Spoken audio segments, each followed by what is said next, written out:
Então, dando continuidade como eu disse, faz favor, desembargador, como eu disse, nós estamos aqui rigorosamente cumprindo o horário.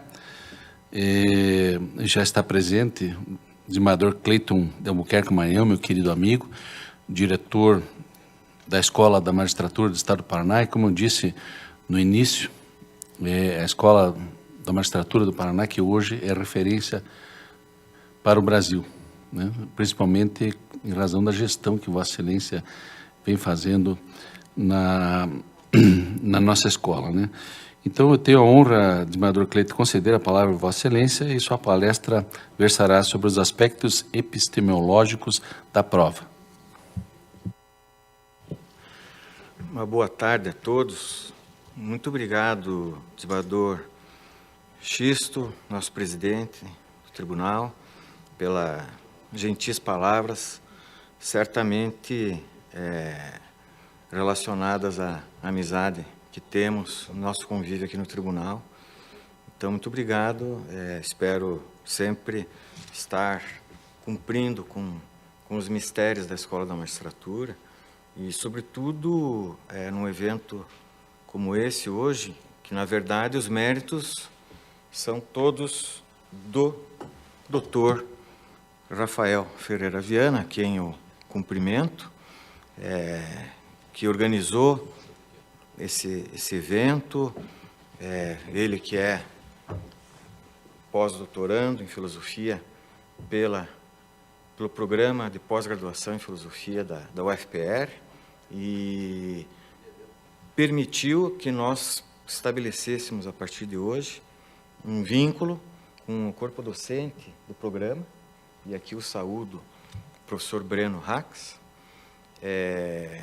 cuja pessoa saúdo todos os professores que passaram no dia de hoje aqui, explanando temas candentes da filosofia pura, tão importante para que nós, profissionais do direito, que temos aquele contato prático, possamos sempre ressignificar os nossos fazeres, porque isso, em última análise, resulta em benefício ao cidadão, que é aquele destinatário, tanto do trabalho dos professores, aliás, todos nós, né?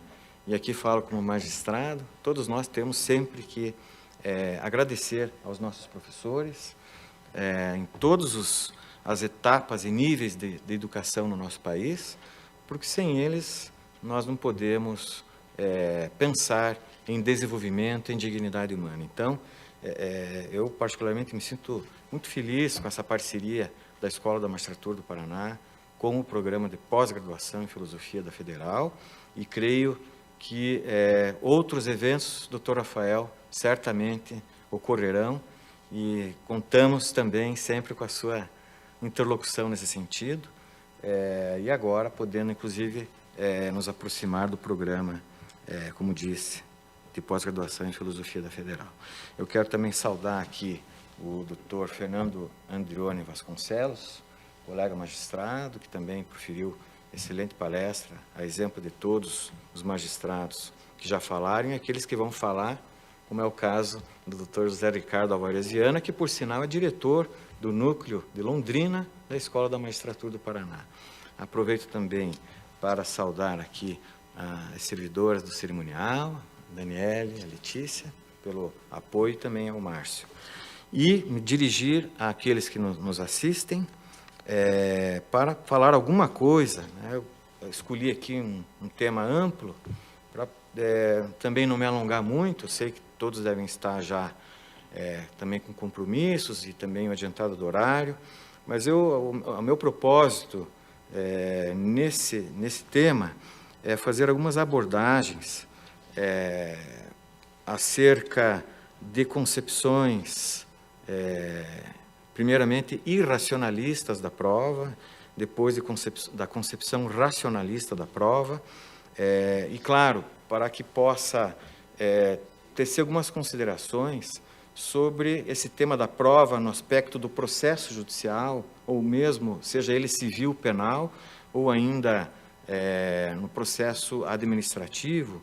Então, tem muito a ver com o dia a dia dos magistrados e, sobretudo, porque existe uma cultura na área jurídica que é certamente muito importante, mas a maioria a tradição jurídica sempre ela foca mais na premissa maior, que é a premissa normativa, e a premissa menor, que é a premissa fática, ela nem sempre é abordada. É claro que, de uns tempos para cá, eu diria talvez 20, 30 anos, isso já mudou. Nós temos já uma produção científica no país e, sobretudo, fora do nosso país, muito enorme a respeito dos fatos. Então, porque quando a gente fala em direito, a gente pensa já, a primeira coisa é lei, né? O senso comum falou em direito, lei. Vamos aplicar a lei, vamos cumprir a lei, e por aí vai. Mas nós temos também a subsunção, na verdade, e isso também hoje aqui já foi tratado, por exemplo, pelo professor Rodrigo Xavier Leonardo, que quando abordou o pensamento de Pontes de Miranda, ele tratou justamente disso, né? A questão do fato jurídico. Mas, então, o meu propósito aqui é trazer qual que é o lugar de fala filosófico quanto aos fatos. Principalmente, mas não só, mas principalmente epistemológico. Claro, então, poderíamos iniciar aqui falando de qual é o objetivo de uma decisão judicial, que não é só um silogismo. Claro que nós temos a premissa maior, a premissa menor, fática, e a conclusão desse raciocínio jurídico, da sentença, do veredito do juiz, mas quando o juiz condena ou absolve, ele tem como provado ou tem como não provado um ou mais fatos, que epistemologicamente poderíamos tratar como hipóteses, que são, a partir de um raciocínio abdutivo, né, na fase investigativa, né, o Rafael, que também é delegado de polícia, bem sabe disso, né? Quando surge lá uma notícia crimes, aporta uma notícia crimes à delegacia de polícia, a primeira coisa que o investigador de polícia, o delegado fazem é começar a levantar hipóteses e descartar hipóteses. Isso também o médico faz. Quando chega o paciente reclamando de um mal-estar, de uma dor, de uma disfuncionalidade das suas funções, dos seus órgãos, enfim, de sua saúde, o médico vai perguntando, fazendo uma anamnese, um diagnóstico, justamente para ir descartando, né, descartando patologias, segundo a arte médica, para chegar num diagnóstico mais provável. Então, da mesma forma, isso é raciocínio abdutivo, tanto quanto o delegado de polícia, o membro do Ministério Público, num primeiro momento, os advogados fazem também raciocínio abdutivo. O cliente, quando vai a um escritório de advocacia, ele conta a versão dele. O advogado começa a perguntar para o cliente para tentar eliminar e buscar aquela hipótese que seja, para ele, um caso a defender, não é mesmo? Para o advogado, inclusive, verificar se aceita ser constituído. E como o Ministério Público não é diferente, também na investigação criminal, quando assim procede, mesmo na investigação civil. Mas o fato é que as partes trazem, então, as suas hipóteses, que geralmente pode ter uma hipótese só, em caso de revelia, por exemplo, há apenas a hipótese do autor, mas o réu, por vezes, controverte essa hipótese e traz uma outra. Então, nós temos o caso da hipótese simples, o caso da hipóteses contrárias, hipóteses de fatos incompatíveis e hipóteses relativas a fatos juridicamente vinculados. Então, para citar aqui uma classificação de Michele Tarufo, num livro clássico, Los Hechos en Derecho, né? Uma obra que na verdade, publicada em italiano, mas é traduzida para o espanhol. E La Prueba de los Hechos, na verdade, ou La Prova dei Fatti Giuridici, né, em italiano. Então, para que se chegue, após a instrução, a produção de provas, ao final, o juiz fará uma valoração dessas provas e formará uma convicção sobre quais fatos teriam sido corroborados, qual dessas hipóteses foi corroborada e qual dessas hipóteses não foi corroborada. E aí ele dá como provado uma dessas hipóteses e julga o caso, conforme a situação. Ele pode julgar procedente absolver, condenar, julgar parcialmente procedente na esfera civil e por aí vai. Mas eu gostaria de só fazer uma breve explicação que ter como provado um fato tem a ver com, na realidade, não é qual é o objeto da prova. Na realidade, não é o fato, mas um enunciado, uma asserção, né, uma proposição lógica, uma afirmação proposicional a respeito dos fatos. Então, tenhamos em mente que o fato em si, o juiz não foi testemunha, nem o delegado de polícia que investigou, nem o promotor, nem os advogados. Ninguém testemunhou esse fato, ninguém presenciou esse fato. As partes trazem afirmações, asserções, enunciados, e o que se dá por provado ou não são os enunciados formulados no plano do processo, no âmbito do processo judicial. E, de todo modo, existem no plano filosófico várias teorias da verdade. Não é? De qual verdade nós estamos tratando aqui? Esse é um problema, Salvador Vargas, tudo bem? Esse é um problema de princípio, né? Parte-se, são premissas. E veja-se que isso remonta a Aristóteles, né? As teorias da verdade remontam a Aristóteles, a filosofia grega. E nós temos, assim, muitas teorias, eu poderia citar aqui pelo menos 5. A teoria semântica da verdade, de Tarski, temos a teoria coerentista de verdade, temos a teoria correspondentista da verdade, a teoria pragmática da verdade, temos inclusive a teoria da verdade como consenso. Então, poderíamos citar aí várias filosofias, não é? Vários filósofos que tratam, cada um deles são adeptos dessa ou daquela teoria. Mas no plano do processo judicial, Michele Tarufo, que, digamos assim, é um processualista por acidente, na verdade ele é um filósofo. Mas aquelas questões acadêmicas, né, professor?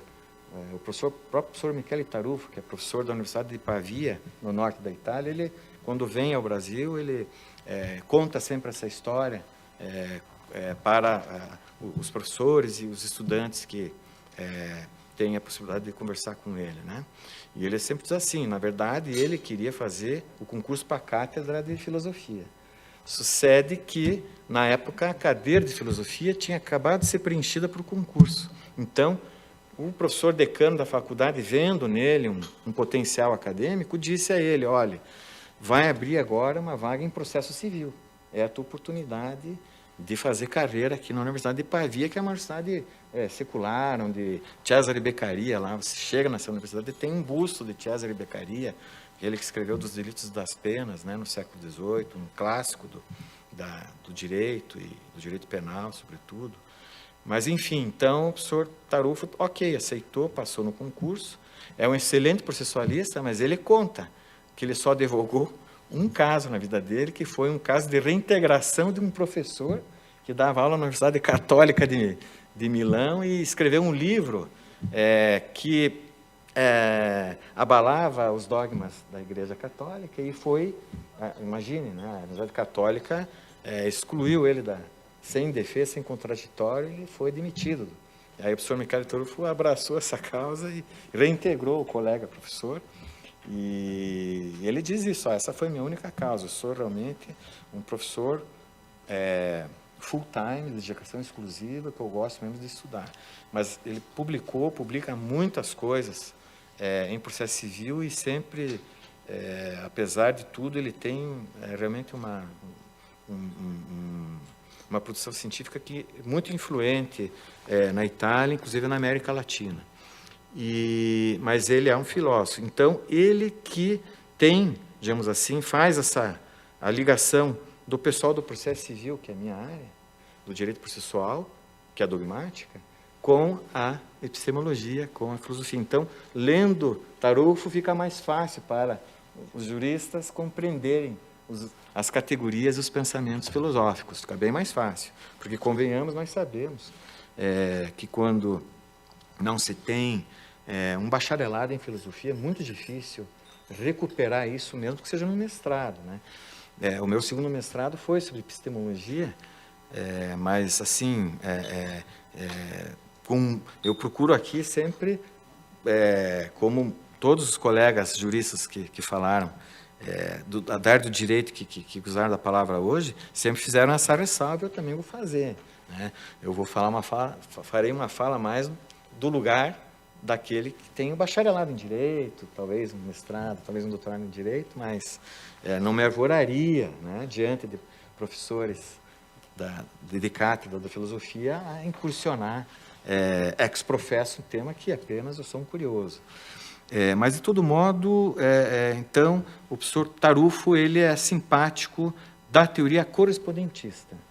A teoria correspondentista da verdade, ela parte de um pressuposto cartesiano, talvez, me corrijam se estiver errado, mas na perspectiva de que entra na relação sujeito-objeto, o sujeito cognoscente, objeto cognoscível,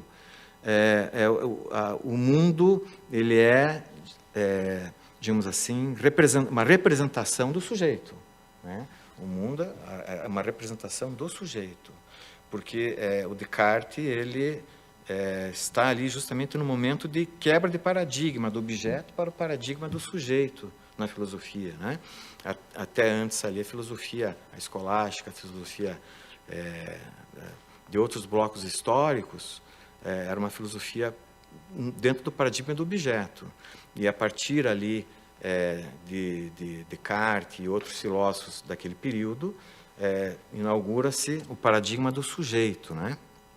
Então, ele, nessa perspectiva, ele traz para o sujeito, retira o mundo real como algo que é em si e passa a ser uma filosofia que protagoniza o sujeito cognoscente, como a partir dele o mundo existe, como as pessoas veem que esse mundo existe. Então, nessa perspectiva, a teoria correspondentista da verdade é um ideal, certamente.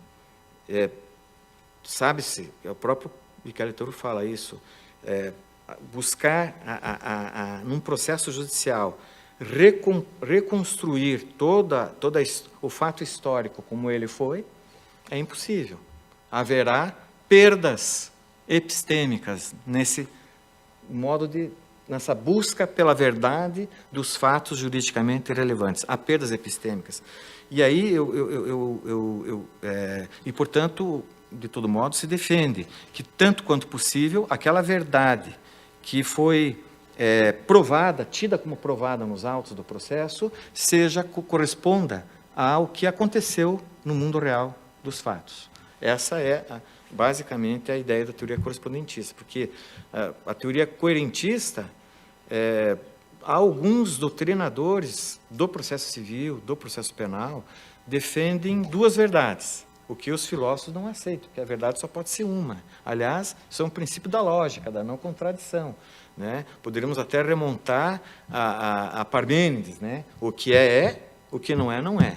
O que é, não pode ser. E o que não é, não pode ser. Então, o princípio da não contradição do terceiro excluído, tertius non datur, né? Não há como se ter... Parece-me um equívoco de vários manuais e cursos de processo civil e penal clássicos dizer que nós temos a verdade material, que é aquela verdade do mundo, dos fatos, e a verdade processual, formal, que é aquela que se reconstrói nos autos do processo. Os filósofos não aceitam isso. Então, busca-se sempre aquele ideal da verdade verdadeira, se me permitem essa redundância, né? Como disse, poderíamos admitir aqui a verdade. Certamente os filósofos poderiam dizer, bom, essa corrente da dogmática do processo civil, do processo penal na área do direito, que defende que há uma verdade suficiente dentro do processo, e isso é suficiente para que se aplique a lei e para que se tenha como, nem vou falar justo, mas devido ao processo legal, formalmente se dê por atendido, poderia ser, por exemplo, uma verdade como coerência. Então, basta que as narrativas que são feitas dentro do processo sejam coerentes em si, tal e qual uma história de ficção, onde tem um começo, meio e fim, nós entramos naquela história e acreditamos naquela história. E a hora que encerra o livro, ok, era apenas um livro de ficção, e guardamos na biblioteca. Mas o processo também pode ter essa concepção. Olha, eu acredito que seja isso verdadeiro, mas pode ser ficção também. Então, a teoria da verdade, como coerência, há esse risco de nós estarmos pensando que basta essa coerência narrativa do autor ou do réu, ou aquele que vier a ser vitorioso, afinal, mas será que foi aquilo que aconteceu mesmo? Ou é uma ficção? Tem-se como julgado o caso, mas na prática não foi aquilo. Não é isso que nós buscamos, não é esse o ideal de justiça que nós queremos, porque aqueles que participaram, que foram os atores no plano fático, dirão assim, a justiça não é essa, não foi feita. Então, como também o juiz não tem bola de cristal, então, por isso que a teoria da verdade como correspondência é uma teoria que a gente deve ter sempre como norte, como ideal a ser buscado num processo judicial. Para além dessas questões da verdade, eu faria então agora uma rápida exposição sobre as concepções irracionalistas da prova, para daí chegar na concepção racionalista da prova. Tivemos secularmente as ordalhas ou os juízos de Deus. Então, ao tempo do paradigma do objeto, a que há pouco me referi, a prova que se produzia para que o julgador da época dissesse quem tem direito e quem não tem, muito voltada para crenças, questões religiosas e, portanto, os juízos de Deus. Deus quer assim, então, faziam lá um duelo, por exemplo. O duelo era uma maneira de dizer quem ganhar o duelo tem a verdade. O que perde o duelo está mentindo. Irracional. Mas era uma maneira de resolver, porque eram as crenças da época. Outra maneira seria caminhar sobre brasa, sobre brasa em fogo. Se a pessoa conseguir descalço caminhar sobre brasa em fogo, ele está falando a verdade. Inclusive no Código de Processo Civil italiano tem lá o juramento. Então isso era muito forte. Se a pessoa jurava perante Deus que ele ia falar a verdade, então ele está falando a verdade, porque ele jurou perante Deus. Então são maneiras irracionais de se ter como provado e como verdadeiro um fato, quando na verdade não tem, irracional,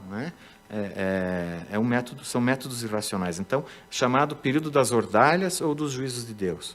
Depois disso, certamente com a decadência do Império Cristão, surgem novos sistemas. O primeiro deles foi das decisões imotivadas. Então, por exemplo, no Estado absolutista, em que o monarca era ele concentrador de todos os poderes, o soberano concentrava todos os poderes de administração, de legislação e de julgamento em grau de recurso, inclusive ele que escolhia os juízes, nomeava os juízes. Então, era uma época do status social, que o julgamento se dava de maneira diferenciada. As pessoas não eram nem formalmente iguais perante a lei, julgava-se conforme o status social do sujeito, então, por conta da estrutura do Estado absolutista, monárquico e etc. Então, as decisões eram imotivadas. O rei não precisava motivar por que ele chegava àquela conclusão de dar como provado ou não provado algum fato, porque, na verdade, ele julgava conforme o status social das partes. E é, inclusive, interessante, porque desse sistema também, depois, inclusive, numa perspectiva de suposta contraposição e maior controle dessas decisões, até por conta dos arbítrios que foram vividos pelos cidadãos da época, sobretudo os menos aquinhoados, surge daí um outro sistema, que é o sistema das provas legais ou tarifadas.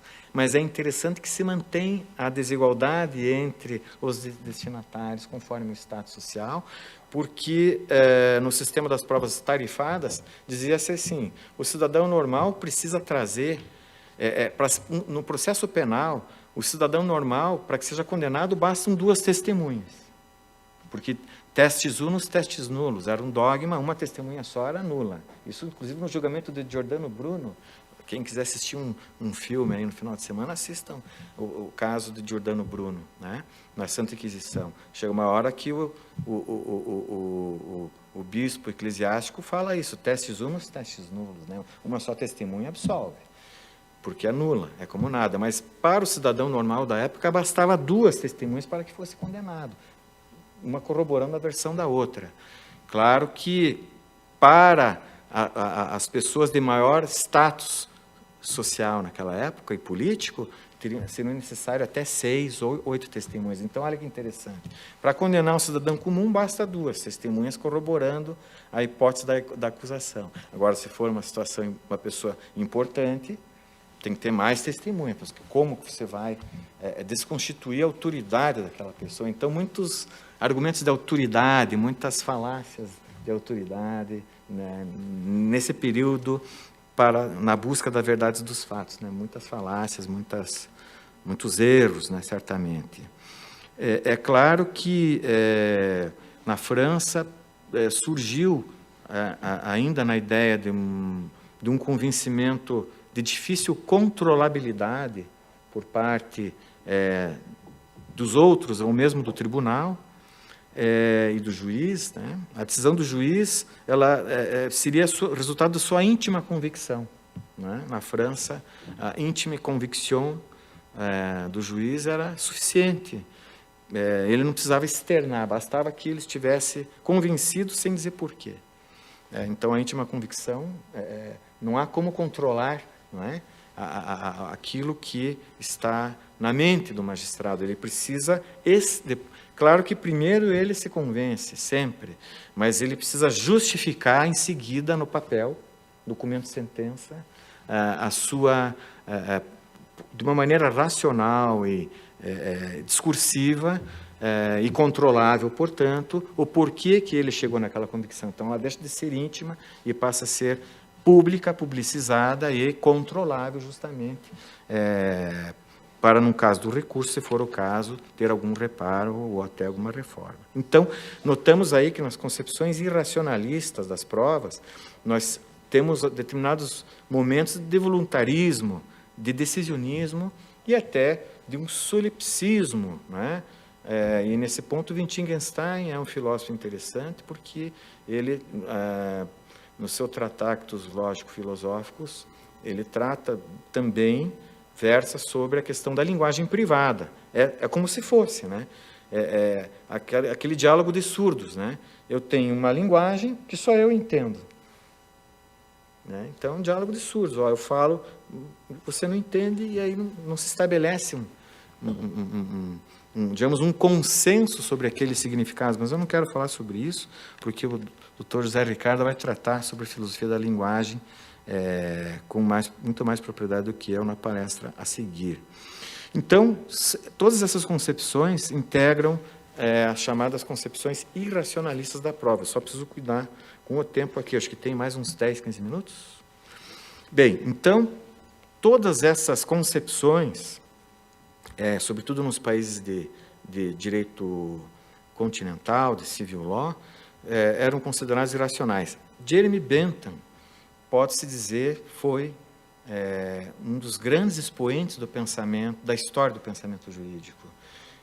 Não só aqui em tema da prova, onde ele tem um tomo que poderia ser um tratado sobre as provas judiciais, mas ele tem também sobre outros temas não relacionados à prova, falas e textos que até hoje encontram ressonância na legislação contemporânea, inclusive de países de tradição que não anglo-saxônica, que é o caso do Brasil, do continente sul-americano e do continente europeu. Então, mas Bentham, além de outras tantas digamos assim, sacadas que ele teve, sacadas teóricas e ideias brilhantes que ele teve, aqui foi uma muito interessante que ele tratou chamando de postulado do princípio geral da não exclusão. The theorem is the no exclusion principle. Esse teorema do princípio da não exclusão, que nós também podemos chamar de princípio da inclusão geral, de todo e qualquer fato juridicamente relevante, que deve ser buscado para uma decisão justa, enquanto um componente de uma decisão justa, que ele defendeu. Então, ele, para além disso, ele também defendia que não só todos os fatos devem ser admitidos no processo, sem exceção, tanto quanto possível, mas ele excepcionava, exceto aqueles que possam envolver vexame, despesa ou demora preponderantes. Então, tirante essas situações de excessiva demora, né, porque o processo tem que ter uma duração razoável. Veja, ele já, lá atrás, já teorizava o que hoje a gente tem na Constituição Federal, e inclusive nas convenções internacionais de direitos humanos, que é o direito fundamental do cidadão a um processo num tempo razoável. Isso é um direito fundamental processual do cidadão, um direito humano, né? Previsto em documentos internacionais, não só um direito fundamental, mas um direito humano. Então, muito interessante, e Bentham já antevia, mas ele dizia, se o fato, para que ser provado, não leve muito tempo, ou não envolva vexame, ou não seja muito custoso para aquele a quem essa prova interessa, numa ótica até de custo-benefício, porque ele era utilitarista também, no aspecto econômico, Bentham era utilitarista. Então, ele pensava também já no custo-benefício da prova. Se for, o que adianta você buscar um direito que vale tanto, se a prova vai valer 2 vezes isso? Era mais ou menos por aí. Não tem sentido para ele, né? O cidadão não vai querer também, não vai chegar a esse ponto. Então, ele já, tirante isso, ele dizia, toda e qualquer prova deve sim ser aportada, todo e qualquer fato deve sim ser aportado aos autos para que se chegue naquele ideal, né, de reconstrução máxima daquilo que realmente aconteceu para dentro do processo, para uma decisão justa, né? Só que com o processo civilizatório, ou talvez, para além disso, por conta das transformações da sociedade e das concepções sociais e políticas de como deve ser tratado na legislação a questão da prova, a verdade é que, de tempos para cá, por exemplo, começou-se... vejam, isso pode ser até banal, mas é preciso dizer, até século... até século XIX, XVIII, até o século XVIII, as crianças não eram tratadas como ser humano em desenvolvimento. Eram tratadas já eram adultizadas. Poderiam, inclusive, participar muito embora talvez não pudessem se manifestar, mas participavam até de conversas com adultos, podiam presenciar. Não havia, assim, uma preocupação com a questão psicológica da criança, até porque a psicologia, né, são saberes recentes, de pouco tempo, né? E a antropologia também, né, as chamadas ciências moles, são áreas recentes do conhecimento humano em relação às exatas, por exemplo. Então, por conta disso, muitas coisas eram ignoradas, inclusive a questão do desenvolvimento da criança e do adolescente. Hoje nós temos, ao contrário, o Estatuto da Criança e do Adolescente. Nós sabemos que a criança e o adolescente estão numa faixa de vida diferente dos adultos, dos jovens dos adultos, assim como os idosos também têm uma outra faixa, têm outras necessidades humanas, né, enquanto ser humano. Então, por conta disso, não se evitava, não se pensava que o depoimento de uma criança, o depoimento infanto-juvenil, pudesse ter ou devesse ter um tratamento diferenciado. Hoje nós temos a lei do depoimento pessoal, existe toda uma preocupação da psicologia, não é, com o problema do depoimento infanto-juvenil, vítima ou testemunha. de violência, de qualquer ordem. De modo que hoje temos uma lei só sobre isso, tema que, inclusive, nós tratamos recentemente na Escola da Magistratura, a respeito das especificidades, né, do depoimento infanto-juvenil, porque o depoimento infanto-juvenil ele não pode ser visto como um objeto de prova. O depoimento infanto-juvenil, antes de tudo, há o direito que esse depoimento seja espontâneo, que esse depoimento seja dado no momento em que a pessoa esteja em condições de depor, e tanto quanto possível seja espontâneo e seja livre de qualquer coerção, de qualquer pressão, e existe toda uma temática específica que sugere, inclusive, que psicólogos façam a mediação desses depoimentos perante o juízo, né? E tanto quanto possível não haja repetição ou a revitimização, por conta de ter que depor em delegacia, depois depõe perante o conselho tutelar, depois depõe mais uma vez perante o advogado, depois depõe mais uma vez perante o juízo. Quer dizer, essa revitimização é extremamente penoso para o ser infanto-juvenil em desenvolvimento. Existe toda uma preocupação, mas na época não havia. Então, dentro dessa concepção racionalista e dentro do princípio geral de inclusão de todo e qualquer fato, não se levava isso em consideração. Hoje, por exemplo, o Código de Processo Civil considera isso como uma hipótese, uma regra de exclusão. Então, vejam, com o tempo, diante do desenvolvimento das ciências ou do conhecimento a respeito dessas especificidades, hoje se tem a seguinte concepção: um ser humano com até 16 anos não é recomendável que deponha, salvo se for ele a única pessoa que possa trazer algum elemento a respeito dos fatos. Por isso que tem essa lei específica do depoimento daí infanto-juvenil, vítima ou testemunho de crime, porque são fatos que ocorrem a quatro paredes e daí não tem o que fazer, mas com todos os cuidados. Então, vejam que a ideia da inclusão geral começa a ter o quê? Exceções. O professor Fernando Andioni poderia dizer assim, hipóteses de derrotabilidade reconhecidas pelo próprio legislador, né, digamos. O legislador ele cria regras. Eu tinha um professor de direito penal que ele dizia: a regra só tem razão de ser se ela tiver também exceções. Porque se não tiver exceção à regra, por que a regra? Então são raciocínios lógicos, né, de lógica jurídica. Mas de fato, então, se temos o ideal de correspondência, de verdade como correspondência, se temos a concepção racionalista da prova, de que todas as decisões devem ser justificadas, para que possam ser racionalmente controladas pelas partes e também pelos tribunais, o fato é que, que todos os fatos devem ser aportados ao processo tanto quanto possível, com o andar do tempo começamos a ter situações de regras de exclusão, ou seja, exceções ao princípio geral da inclusão, ou do teorema da não exclusão dos fatos, como dizia Bentham.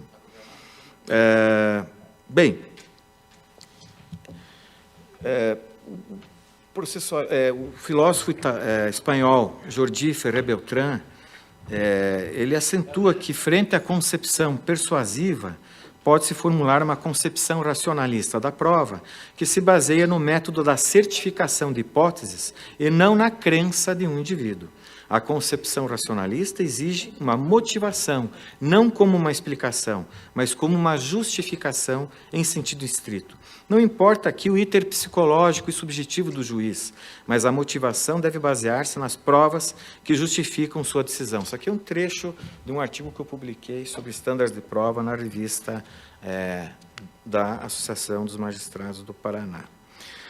Vejam, eu não vou nem aqui falar das várias teorias de justificação de crenças, que também é um importante aspecto epistemológico da prova, mas só aceno que nós temos teorias internalistas e doxásticas e teorias externalistas e não doxásticas. Mas para o processo interessam as teorias internalistas e doxásticas, e aí nós temos pelo menos três teorias, que é o fundacionalismo, o coerentismo e um misto de ambas, que é de Susan Haack, filósofa britânica, atualmente professando na Universidade de Miami, que é o funderentismo, né? Mas eu prossigo aqui com os déficits epistêmicos, para dizer que, muito embora Bentham tenha visualizado um princípio de inclusão geral, com o tempo foram surgindo várias regras, além dessa, da exclusão do depoimento infanto-juvenil. Nós podemos aqui citar o depoimento dos incapazes, o depoimento da pessoa surda e muda, até o depoimento, enfim, de todas as pessoas que têm algum déficit de percepção, né?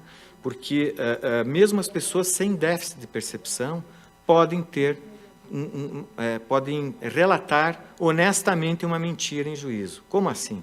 Vejam, nós temos o falso testemunho, onde há a intenção de mentir em juízo, e temos as falsas percepções, onde o depoente acredita que está falando a verdade e, no entanto, ele teve uma falsa percepção dos fatos no dia em que ocorreu, e embora ele jure estar dizendo a verdade, é um erro de percepção dele, as coisas se deram de outra maneira. Mas é uma mentira honesta, porque o testemunho aí, ele não está cometendo um crime de falso, ele acredita que aquilo é verdadeiro, só que é uma mentira honesta. E temos também as falsas memórias, que é um assunto que também a psicologia do testemunho vem tratando diariamente. Além das regras de exclusão, nós temos as regras de privilégio. Então, o médico tem o dever de sigilo, né? Em audiência, o médico não precisa responder as perguntas, porque ele tem esse privilégio do sigilo, que é uma regra até ética, né? Mas também legal. Ao sigilo bancário, fiscal, é necessária autorização judicial para que esses dados que envolvem a intimidade, o âmbito, o círculo da intimidade e da privacidade do cidadão, ele só pode ser, digamos assim, violado, entre aspas, mediante prévia autorização judicial. Por quê? Porque há uma regra de privilégio prevendo o sigilo bancário e fiscal das suas operações, assim como temos o sigilo telemático, não é? Que também preservado como direito da intimidade e privacidade no artigo 5º da Constituição da República. Aí, diante disso, então, verificamos vários déficits epistêmicos. Vejam, mesmo a concepção racionalista, ela ainda é uma concepção racionalista, porque as decisões judiciais devem ser fundamentadas e justificadas. Está no artigo 93 da Constituição Federal, está no Código de Processo Civil, no Código de Processo Penal. Mas o que se coloca é que, com o andar do tempo, por conta de outros valores que colidem com esse de um direito fundamental, a fundamentação, a motivação e justificação das decisões, nós temos outras regras que excluem alguns fatos que não são aportados no processo. Isso causa um déficit epistêmico, porque naquela perspectiva de se buscar a verdade dos fatos juridicamente relevantes, nem sempre as provas que poderiam conduzir a esse objetivo, a lei exclui ou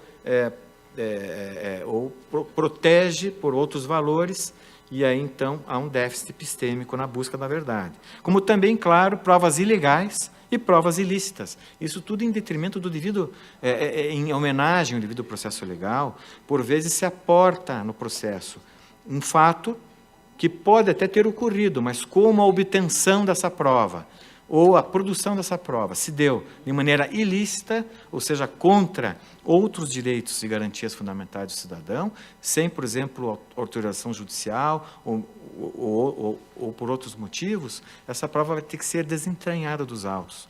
E preferencialmente, a prova não deve chegar ao conhecimento daquele que irá proferir a decisão, pelo menos nos casos em que não há identidade física do juiz, né? Agora, o processo civil não há identidade física do juiz, mas no processo penal há a identidade física do juiz. E daí é um problema que deve ser tratado na esfera do processo acusatório, qual é o modelo de sistema acusatório, que, enfim, temos aí questionamentos de controle de constitucionalidade no Supremo a respeito da lei que recentemente tratou disso, que é a lei do pacote anticrime. Então, superados esses déficits epistêmicos, com regras de exclusão, regras de privilégio e provas ilegais, que são provas produzidas com prejuízo e em detrimento do procedimento legal, ou provas ilícitas que violam direitos fundamentais, materiais do cidadão, chegamos, então, a um acervo probatório a respeito do qual haverá valoração, e aqui eu apenas pontuo já vou caminhando para o final, a questão relativa à fiabilidade da prova. Por exemplo, a prova documental, ela é fiável se ela não for falsa, não houver uma falsidade material nem uma falsidade ideológica, ou seja, aquele documento é verdadeiro, então ele é fiável. O segundo passo é verificar, assim como a falso testemunho não é fiável, não é? Mas um testemunho isento é fiável. Assim como a prova pericial não é fiável se não houver concordância no meio científico a respeito daquelas afirmações feitas pelo perito.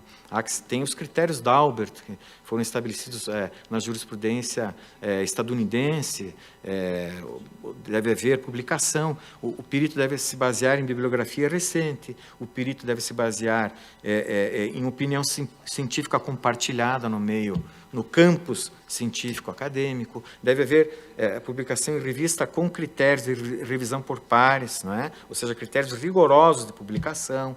Então, para que se evite a chamada junk science, né?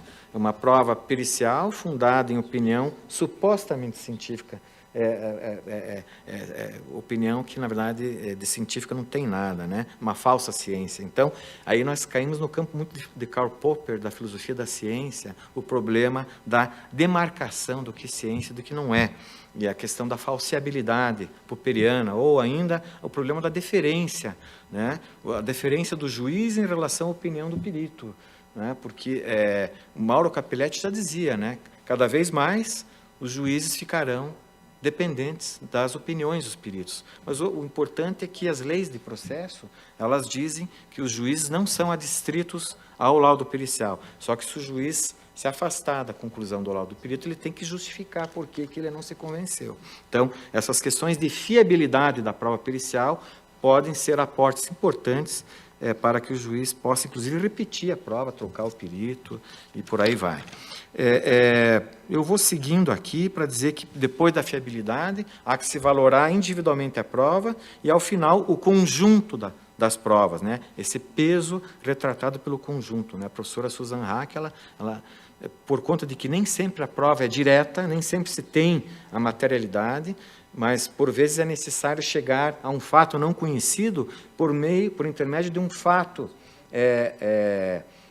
outro, indiciário, que, por intermédio dele, se chegue por um raciocínio lógico inferencial ao fato que se quer provar. Então, é o que a gente chama de prova indireta ou um indício, né?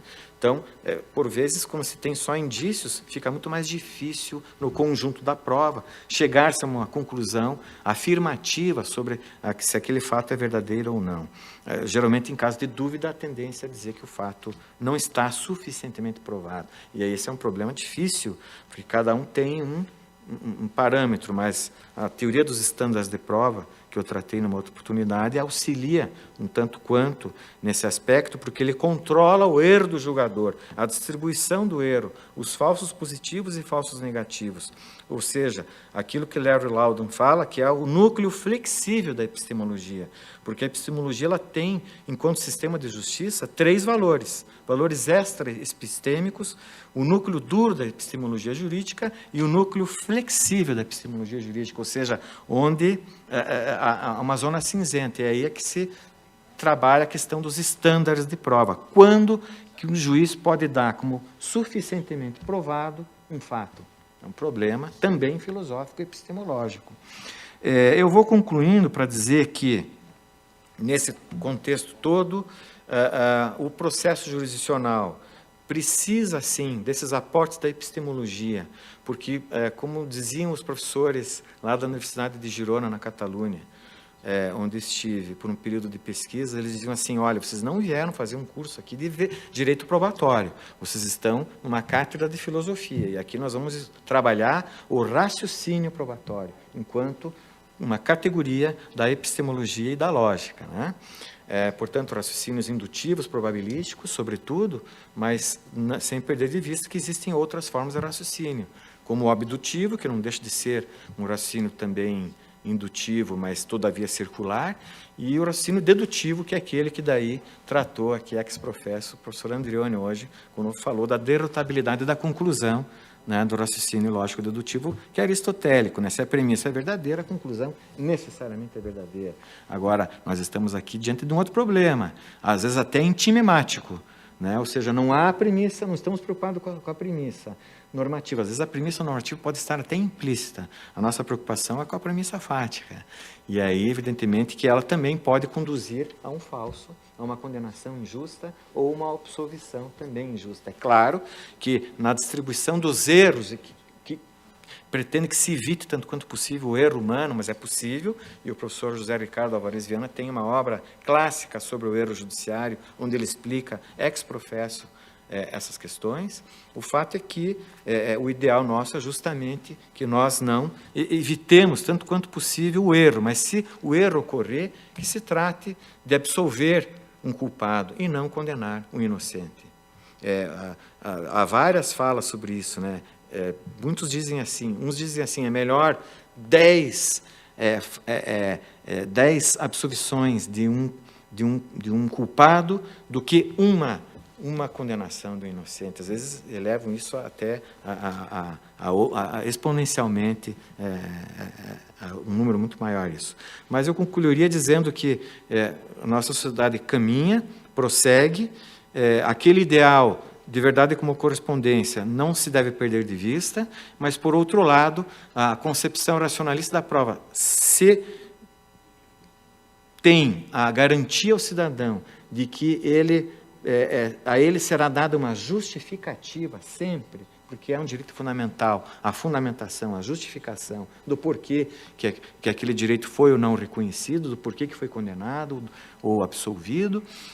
Todos têm esse direito a ter esse controle sobre a racionalidade das justificativas epistêmicas na busca da verdade dos fatos pelo juiz, mas, de outro lado, é fato que caminhamos com déficits epistêmicos, e eu deixo em aberto essa temática por conta de duas questões que são candentes na contemporaneidade. A neurociência, as descobertas na neurociência, nós não sabemos minimamente do que seja ainda o cérebro humano, temos algumas incursões, né?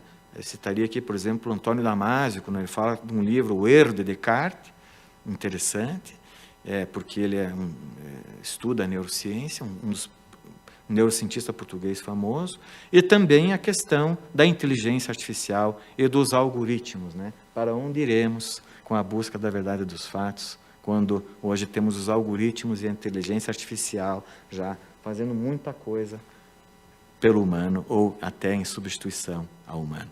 Muito obrigado pela oportunidade. Muito obrigado, desembargador Cleiton, pela sua aula, brilhante palestra, uma verdadeira aula. E, como eu disse no início, né, Vossa Excelência engrandece a nossa magistratura e o brilhante trabalho que Vossa Excelência vem desenvolvendo na Escola da Magistratura. Vossa Excelência, que também é professor da Universidade Federal do Paraná, de Processo Civil, como eu digo sempre, não estaria a Escola da Magistratura tão bem como está, né, não fosse esse brilhante trabalho de Vossa Excelência. Muito obrigado.